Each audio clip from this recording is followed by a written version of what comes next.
미나상 곤니치와 기독교와 일본 문학의 시간입니다. 오늘은 기독교라는 것에서 그냥 우리 서구의 기독교라든가 한국의 기독교가 아니라 일본의 기독교와 일본의 문학에 관한 그러한 강의입니다. 네, 그래서 먼저 일본의 기독교는 어떠한 양태로 되어 있는지 어떻게 유입이 되어 있는지 그거를 좀 아셔야지만 그런 가운데서 일본 문학이 어떻게 꽃을 피우고 또 기독교인의 작가들이 어떻게 일본을 보고 일본인을 논하고 있는지를 살펴보는 시간입니다. 네, 일본의 기독교와 종교문화 풍토를 먼저 살펴보도록 하겠습니다.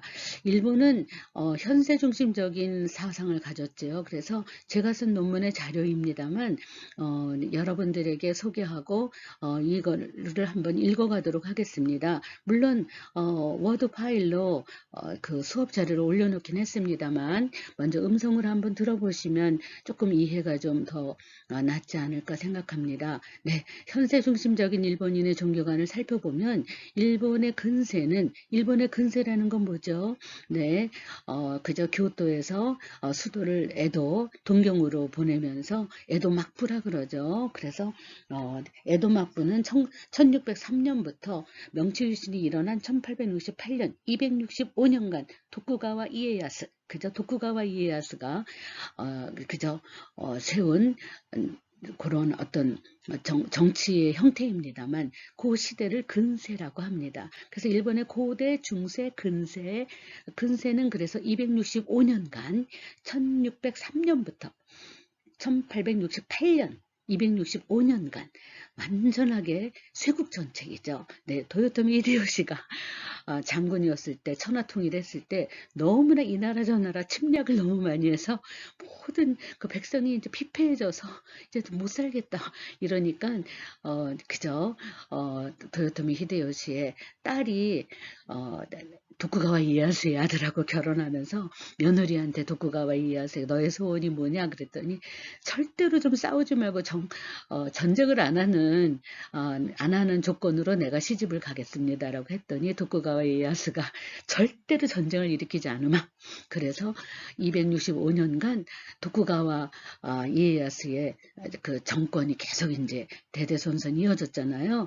그 가운데 한 번도 그저 외세의 침략을 하지 않고 그 다음에 또 쳐들어오지도 못하게 그래서 막아놨어요. 그게 일본 최대의 그저 쇄국 정책의 시대죠. 그게 바로 근세입니다.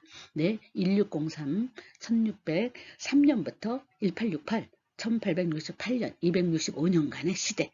그래서 굉장히 내치 중심으로 일본 안에서의 문화가 꽃을 피던 시대이기도 합니다. 그래서 일본적이라는 문화의 기초가 형성된 시대이고요. 현대 일본 사회의 체질이 만들어진 시기라고도 볼 수 있습니다. 근세 일본의 종교 문화는 무사도, 사무라이죠. 무사도 정신과 우키요 관념. 우키요라는 것은 이 세상은 떠도는 세상이다. 그래서 이 세상은 무상하고 허무하다라는 니힐리즘의 관념. 그래서 불교에서 온 관념이죠. 네, 그래서 이 세상은 너무 허무하고 저 세상에 가면 뭐가 있어요?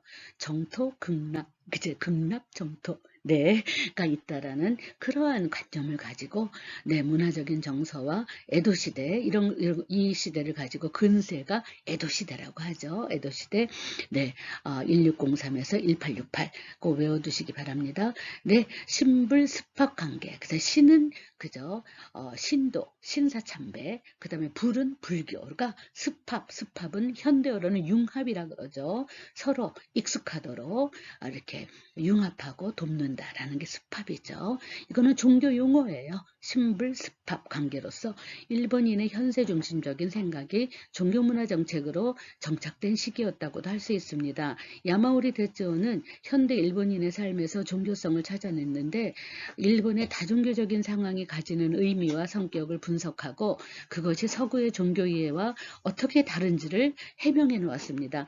이거 따옴표가 있는 것은 제가 이제 인용을 한 건데 여러분들의 워드 파일에는 그 인용된 서지 정보가 정확하게 나와 있습니다. 여러분들의 그 사고라든가 사고의 폭을 넓히는 데 도움이 되기를 원해서 제가 논문을 한번 여러분들에게 소개하는 것입니다.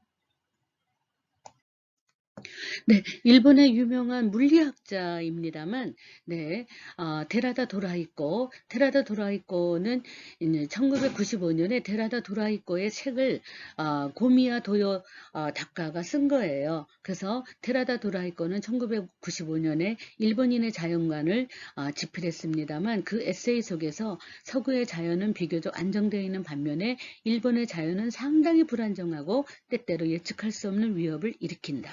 즉 말해서 데라다 도라히코라는 물리학자는 일본의 자연이 굉장히 지진과 해일과 쓰나미죠. 태풍, 그죠? 이러한 것들에 그 자연이 너무나 불안전해서 이런 불안전한 자연 속에서의 일본인의 어떤 종교적인 사상이라든가 마음 이런 것들이 달라졌다라고 해서 데라다 도라히코는 수필 속에서도 굉장히 그 민간인의 신앙이라든가 이런 걸 많이 썼습니다. 데라다 도라히코 꼭 알아두시기 바랍니다. 네, 제가 자료는 또 올려놨습니다. 꼭 필요했다. 이러한 자연환경 속에서 일본인은 자연에 순응하고 풍토에 적응하는 일본인의 태도에서 불교의 자연무상관 이해와 상통하는 어떤 것을 발견할 수 있지 않을까 생각합니다. 즉 일본인은 오랜 시대에 걸쳐서 지진과 태풍에 의해서 수많은 재해와 함께 살면서 자연무상이라는 감각을 형성해 왔다고 할 수 있습니다. 예를 들면 기독교가 그 태어난 이슬람 지역이죠. 네, 그래서 사막의 이슬람 지역에서 일신교라는 것은 유일신 사상, 유일신 사상이라는 것은 서구의 기독교가 only God, 하나님만이 유일한 신이다라고 생각하는 것이 일신교라는 종교 그 용어입니다. 일신교가 한 거라고 생각한다면 변화무쌍한 자연 풍토를 가진 나라에서 셀 수 없이 수많은 신이라는 의미의 800만 신, 야오 요로즈노 카미라는 표현, 여기서 800만이라는 건 uncountable, 셀 수 없다라는 뜻이지요. 네, 그래서 800만 신들이 숭배되어 온 것은 지극히 당연한 일이라고 생각됩니다. 네, 이제 기독교가 얼마큼 이렇게 유일신을 믿을 수가 없어요. 일신교를 믿을 수가 없기 때문에 너무나 이상한 서구의 기독교가 들어오는 것을 방해하고 막았지만 그런 것이 들어오자마자 그저 사무라이들이 이제 밀교, 아주 비밀리에 그러한 교역을 네, 이제 무역을 하는 가운데서 이렇게 기독교가 조금씩 들어오게 됐어요. 그런 것을 이제 막으면서 또 오다 노부나가와 자비에르 선교사 시대가 열립니다. 네, 일본에는 기독교가 굉장히 빨리 들어왔어요. 네, 그래서 1549년에 들어왔거든요. 1549년. 일본의 기독교는 예수의 프란체스코 자비에르, 스페인 고위 귀족의 아들이죠. 전쟁으로 가정 환경이 어려워지자 미켈이라는 미가엘이라고 하죠. 라는 사제로부터 세례를 받은 후 신학에 필요한 라틴어 문학과 문법을 배우고 19살에 프랑스에 유학을 가서 신학을 공부하고 로욜라와 같이 의기투합하여 예수회를 창립한 사람입니다. 1622년에 3월 12일 교황 그레고리오 15세에 의해서 이제 그 이름이 주어졌고요. 가구시마와 이제 시성이라는 건 세인트, 이제 성자가 되었다는 뜻입니다. 가구시마와 야마구치에 자비에르 신부의 공덕을 기리는 기념 성당이 있을 정도입니다. 가고시마. 네, 가고시마 큐슈 지역이죠. 네, 그래서 가고시마에 1549년에 기독교를 들고 온 자비에르 선교사 시대가 옵니다. 오다 노부나가 다음에 천하통일을 한 게 그저 도요토미 히데요시죠. 오다 노부나가는 기독교에 대해서 굉장히 긍정적이었어요. 그래서 오다 노부나가 시대와 자비에르 선교사 시대를 여러분들에게 한번 소개한 겁니다. 네. 자비에르 신부에 의해 처음으로 전해진 것이 이제 기독교, 일본 땅의 기독교인데요. 이 시기는 중세에서 근세로 넘어가는 전환기로 무로마치 시대 1336년에서 1573 말기로 전쟁이 100년 동안 지속되는데 이 무로마치 시대라는 것은 교토예요.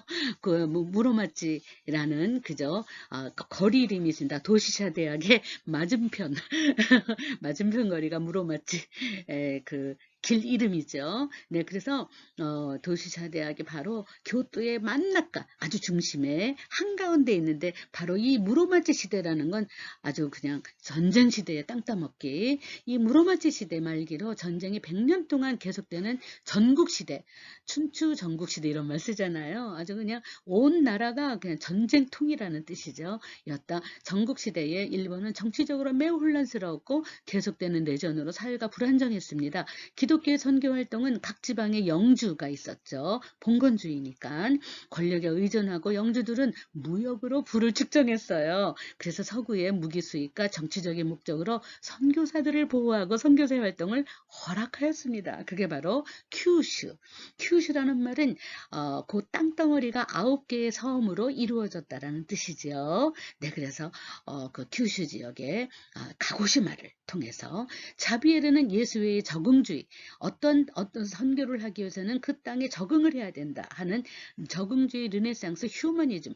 르네상스 이전에는 신본주의, 하나님만을 중심으로 하는 건데, 르네상스 이후에는 인간 중심의 사상을 가진 거예요. 그걸 가지고 휴머니즘이라 그러죠. 인본주의 사상을 토대로 인간에 대한 깊은 이해와 이성적인 신앙이에요. 레셔널리즘이죠. 과학적인 사고. 그래서 변화하는 세계에 대한 직시, 그저 초점을 맞추고 선교지의 토착 문화와 전통을 존중하고, 현지인에게 설령 이교적인 요소가 있다고 하더라도 그건 역시 하나님 창조의 일부분으로 보고 보완하고 수정해 나가는 그러한 선교 방식을 채택했습니다. 이러한 선교 방식으로 일본에서는 2년 반 동안 포교 활동을 하다가 중국 선교를 위해서 떠났어요. 자비에르가. 그때의 나가사키를 중심으로, 나가사키는 우리 학교가 나가사키 가스 여자대학하고 자매를 맺어져 있죠. 네, 나가사키를 중심으로 기독교의 신자 수가 1580년에는 10만여 명, 1549, 1549년에 왔는데, 기독교 들고 왔는데 1580년에는 10만여 명이나 17세기 초에는 45만 명에 달하게 되었어요. 기독교 신자가. 대단하죠. 예수회의 선교사들은 기독교와 불교와의 차이점을 들어가며 설명하고, 기독교가 현세와 내세의 구원을 잘 이끌어주는 종교라는 것을 강조하였어요. 또한 다계주의 정신과 평등 사상을 중심으로 하는 기독교의 교리를 설교하여 단기간 내에 개종자도 늘어나고 세례를 받는 신자도 많아졌습니다. 오다 노부나가 1534년부터 1582년까지에 살아계셨던 오다 노부나가는 막강한 세력인 불교를 견제하고 생각해서 오히려 그저 불교를 견제하고 기독교를 적극적으로 보호한 거죠. 그거는 엄청난 불교의 그 신자가 많아서 하나의 그 토호의 세력화가 되어 있었거든요. 그래서 이제 그거를 좀 견제하기 위해서 기독교를 보호했고, 기독교는 순조롭게 교세를 늘려나갈 수 있었죠. 대표적인 키리스탄 영주인 다카야마 우코는 그저 굉장히 십자가를 들면서 이렇게 도요토미 히데요시의 사무라이로 이렇게 했지만은, 다수의 사무라이들과 지식인이 기독교를 믿게 되었어요. 네, 사무라이들은 일본에서 굉장한 지식인이에요. 그 다음에 부유층이죠. 권력층이죠. 이 사람들이 민중의 개종에 힘을 얻게 되었습니다. 다카야마 우코는 결국은 나중에 도요토미 히데요시에게 너무나 미움을 받아서 박해를 당하다가 견딜 수가 없어서 필리핀으로 도망을 가서 필리핀의 선교를 열심히 한 그 사무라이입니다. 드디어 천하통일을 한 게 도요토미 히데요시잖아요. 그래서 도요토미 히데요시가 천하통일을 하자마자 기독교 탄압시대가 왔어요. 네, 그 다카야마 우코는 정말 오다 노부나가 시대에 열심히 기독교를 전파했었는데, 결국은 도요토미 히데요시의 탄압으로 인해서 도망갔지만은 아직도 일본에서는요, 다카야마 우코의 캐톨릭 성당이 있어요. 네, 그래서 오사카에 다카츠키시라고 있어요. 거기에는 굉장히 그 다카야마 우코의 성지 순례를 하는 기독교인들이 많이 있습니다. 네, 오사카 가시게 되면 다카츠키 이렇게 다카야마 우콘 이러한 기독교 유적도 한번 보시기를 바랍니다. 네, 그래서 일본 기독교의 탄압은 도요토미 히데요시 풍신수길 네, 정권을 이어받고 큐슈를 평정하고 기독교 탄압의 금교령에서 히데요시는 일본이 신의 나라다, 신국 즉 신도 네, 신사참배의 나라이므로 기독교를 받아들일 수 없다고 선언했습니다. 네, 그래서 히데요시가 충신 다카야마 우권에게 기독교의 배교를 권했는데 거절했어요. 그랬더니 파테른 주방령을 내리고 1588년 네, 도요토미 히데요시는 예수회에 기부한 영토 오오무라 관할지요. 지금 말해서 오오무라는 나가사키 공항이 있는 곳이죠. 오오무라 관할의 나가사키와 아리마 관할의 우라카미를 몰수하여 히데요시의 직할지로 삼았습니다. 네, 그래서 도요토미 히데요시 우리나라 임진왜란 1592년이죠. 바로 이 시점이었어요. 예. 1596년 10월에는 스페인선 산펠리페오가 태풍으로 일본의 도사 우라토에 표착한 것이 화근이 되어가지고 히데요시가 기리시탄이라는 것은 기리시탄이라는 한자를 이렇게 일본 사람이 크리찬이라는 발음이 없으니까 만드는 한자예요. 네, 의미는 없는 이런 걸 아데지라 그러죠. 네, 그래서 의미는 없는데 발음에 따라서 한자를 골라다가 쓴 거예요. 기리시탄은 크리천의 당시 일본식의 표기인데요. 아주 이 기리시탄을 탄압하고 산펠리페오 사건으로 이어졌습니다. 이 사건으로 인해서 프란치스코회 신부 6명과 일본인 도주구 예수회의 일본인 수사 그 다음에 도주구 등 26명이 1596년 2월 나가사키의 니시자카 에서 그저 십자가형을 당하게 됐어요. 그래서 지금도 나가사키의 니시자카 바로 나가사키의 가스 여자 대학에 있는 가까운 곳이죠. 그쪽에 26명의 세인트 그지 26 성인 기념관이 있어요. 세인트 기념관. 네, 여러분들도 나가사키 가시게 되면 한번 방문해 보시기 바랍니다. 이것이 훗날 니즈로쿠 세이진 그죠 26 성인 순교 사건이라고 칭하게 되어서 일본 최초의 순교자가 나온 박해입니다. 네, 그래서 나가사키 여러분들 한번 관심을 가지고 기독교가 얼마나 잔인하게 그죠 이렇게 핍박을 받고 박해를 당하고 십자가 처형을 당한 사람이 있다는 걸 아주 정말 십자가의 피를 그저 토대로 해서 기독교가 근근히 살아가고 있는 일본의 풍토를 살펴보았습니다. 네, 이제 일본의 천하통일이 그 다음에 누구죠? 에도시대 도쿠가와 이에야스죠. 네, 도쿠가와 이에야스가 기독교 금교령과 박해를 또 이제 더 세게 했죠. 왜냐하면은 기독교가 들어오는 것은 세국 정책을 그저 방해하는 요소가 되기 때문에 안 되는 거예요. 그래서 그 기독교를 금교령을 내려야지만 모든 것이 다 차단이 되잖아요. 그래서 1599년에 시작된 에도 막부의 도쿠가와 이에야스는 그저 1614년에 전국적으로 강력한 기독교 금교령이 선포되고 그 후 30여 년간 일본의 기독교사는 처절한 박해와 순교의 피로 점철되게 되었습니다. 박해가 본격화되면서 데라우케 세이도라 그러죠. 단가 제도가 확립되어 갔는데요. 단가 제도는 숨어 사는 키리스탄을 철저하게 관리하려는 도쿠가와 막부의 종교 정책입니다. 데라우케 제도라는 거는 뭐냐 하면은 절에다가 등록을 하는 거예요. 그래서 일본의 출생신고는 다 절에다 하도록 돼 있어요. 네, 이러한 제도를 만들었습니다. 처음에는 불교에 대해 강력한 통제 정책으로 시작되었지만 불교계를 장악했고요. 나중에는 기독교를 철저하게 달본색원하는 데 성공했습니다. 데라우케 제도. 그래서 점차로 숨어 사는 가꾸레 기리시탄, 숨어 살고 있는 크리스찬이 생겨나게 되었고요. 다 어디로 숨었을까? 절에 숨었지 뭐. 절에 숨으면 안 잡히니까. 시마바라와 아마쿠사 지방의 기리시탄 농민 운동인 시마바라의 난이 일어났습니다. 여러분들 그래서 나가사키를 방문하게 되면 시마바라도 들어보시고요.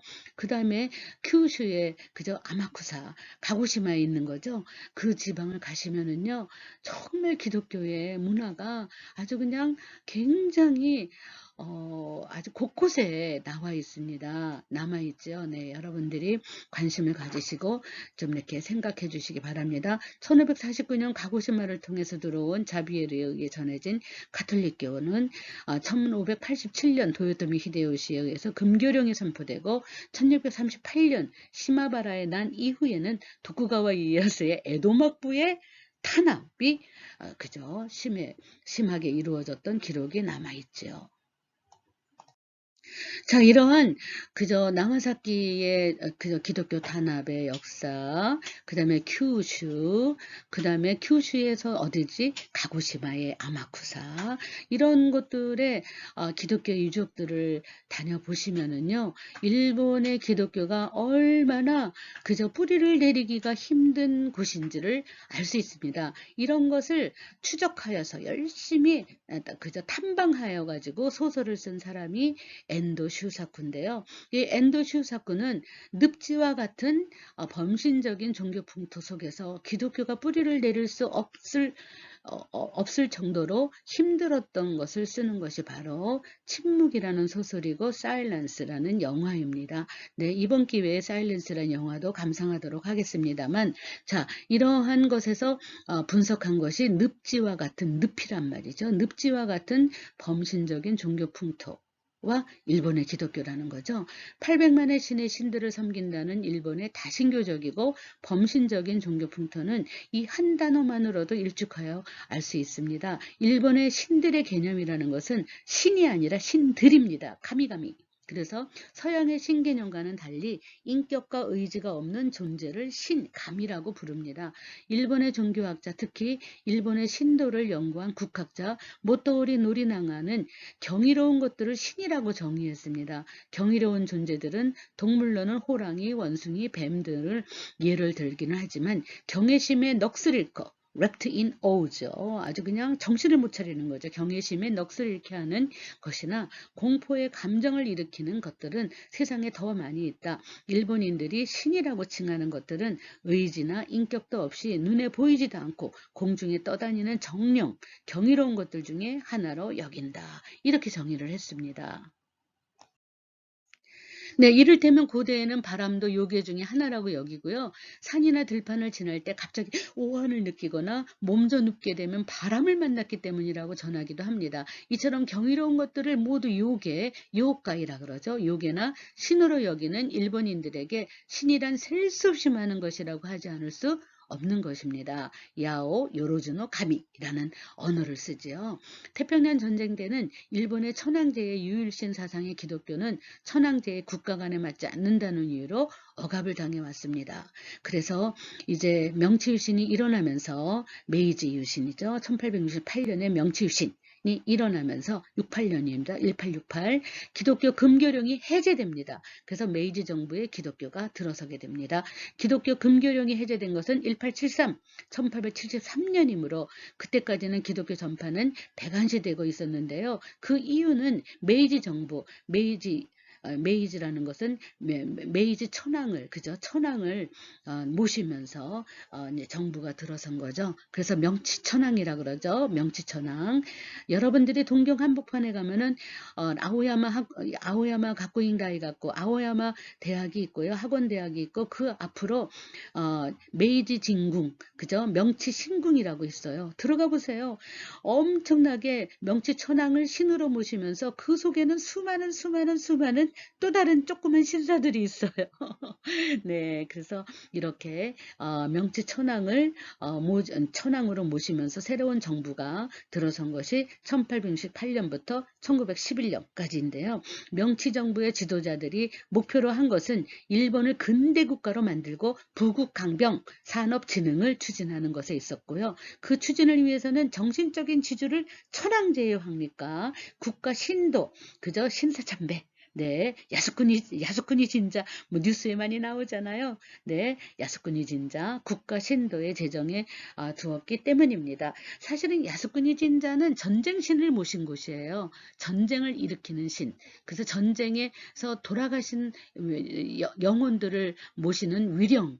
하는 것이 야스쿠니 진자죠. 네, 그래서 이렇게 일본의 신사는 각각 기능을 가지고 있어요. 그래서 전쟁에서 이기게 하는 신, 전쟁신, 그 다음에 명치천왕을 신으로 모신 거, 도요토미 히데요시를 신으로 모신 호국 신사, 그 다음에 또 뭐 교통 안전을 해주는 신사, 요시다 진자, 그 다음에 뭐 여러분들도 그 이누죠. 이누다 진자라 그래서 나고야에 있는데 안산이라 그러죠. 순산하는 거, 뭐 이런 식으로 굉장히 뭐랄까 기능화 시켜서 어떠한 그 구체적인 능력을 효험을 발휘해 준다라는 그러한 말하자면은 자파상으로 말하면은 무슨 뭐 야채집 무슨 집 이런 것처럼 나눠져 있는 것처럼 일본의 신사는 어떠한 효험이나 기능 한 가지씩을 가지고 간판을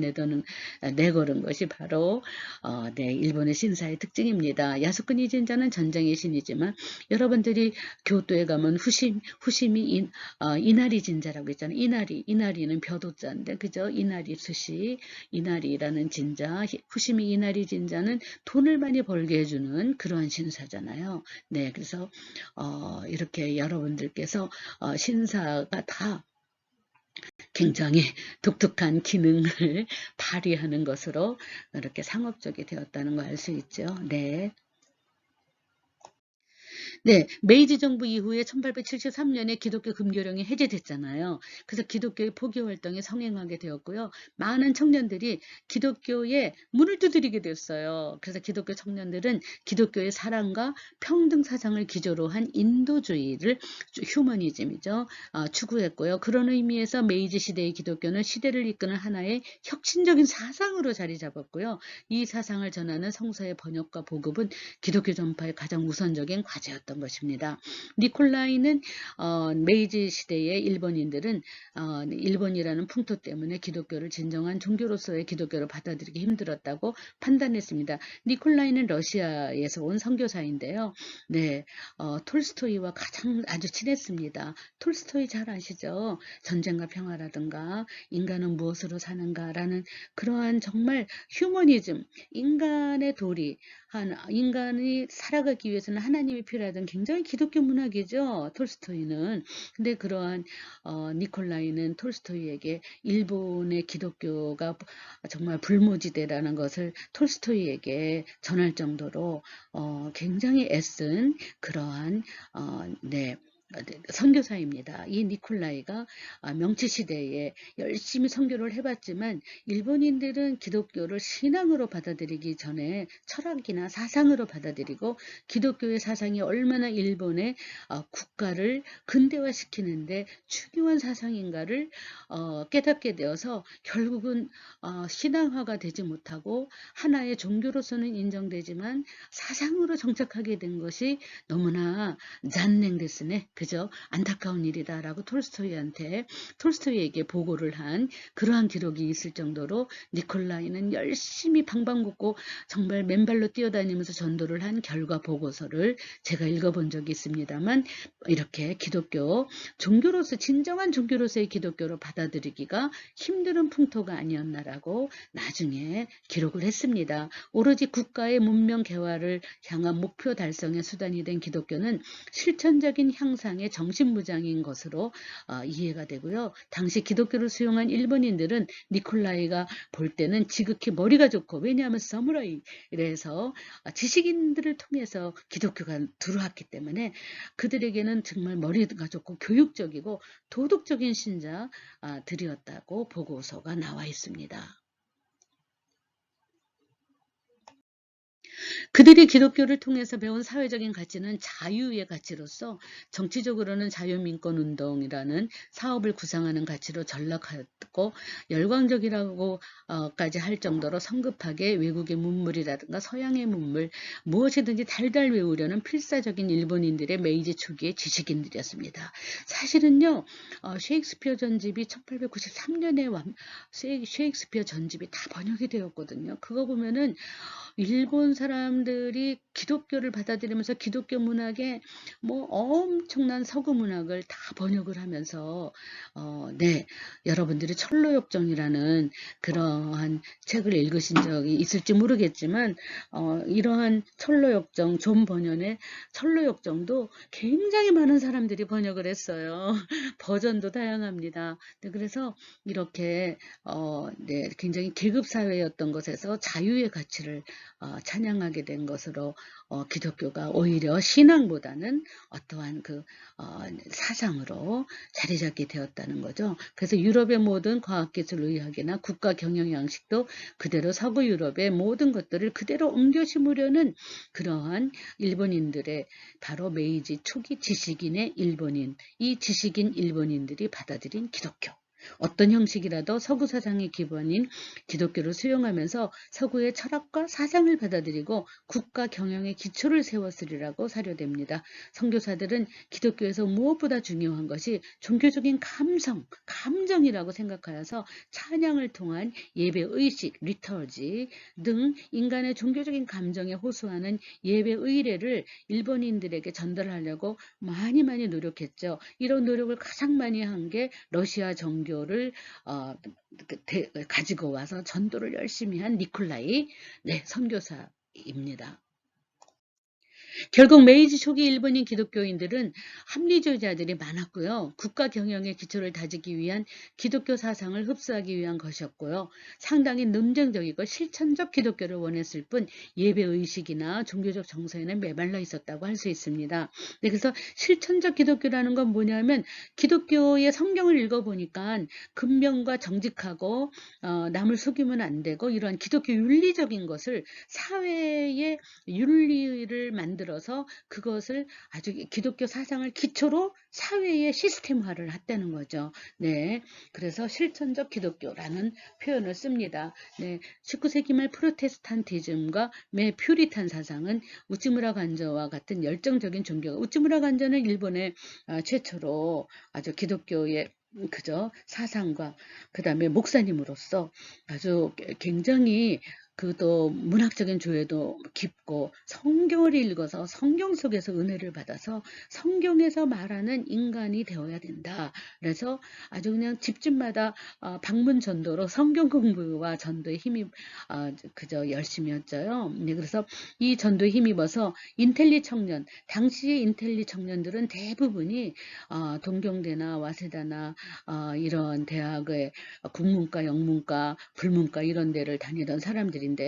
다 사무라이 출신의 아들들입니다. 자녀들인데 이 사람들이 뭐 엄청난 인텔리잖아요. 이 인텔리들가 성경을 읽으니까 굉장히 이해력도 좋고 빠르지만 그 다음에 갈등이 생기게 되는 거죠. 네, 그래서 기독교가 말하는 인성이라는 게 이렇게 중요하다라고 해서 청년들의 마음을 사로잡은 건 바로 자기 아버지가 사무라이면서 굉장히 땅 장사를 하고 그 다음에 아주 많은 사람들을 노동을 착취해가지고 부자가 됐다는 것에 대해서 굉장히 갈등을 느끼는 그러한 그 작가들도 많이 있었어요. 네, 이래서 인텔리 청년들이라는 말을 씁니다.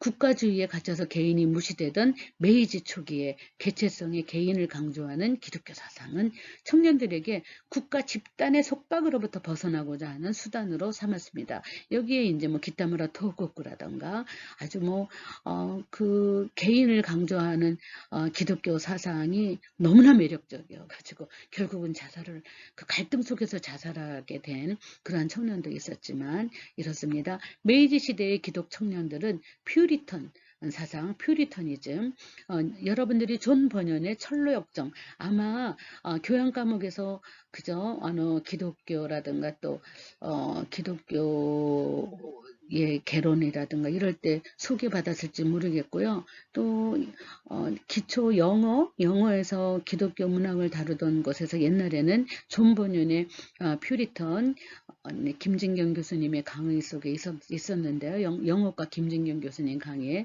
이런 존 번연의 이러한 철로역정 이런 것들이 다 퓨리턴 사상입니다. 엄격한 윤리관, 그 다음에 유일신, 모노티즘 으로서의 신개념은 모든 것을 수용하기보다는 배타적인 성질로 이해하는 오류를 범하게 되었어요. 네, 그래서 기독교인은 너무 기독교는 배타적이다. 유일신은 어떻게 믿어? 뭐 이렇게 그래서 조금 그 일본 사람들에게 많은 갈등을 주기도 했습니다.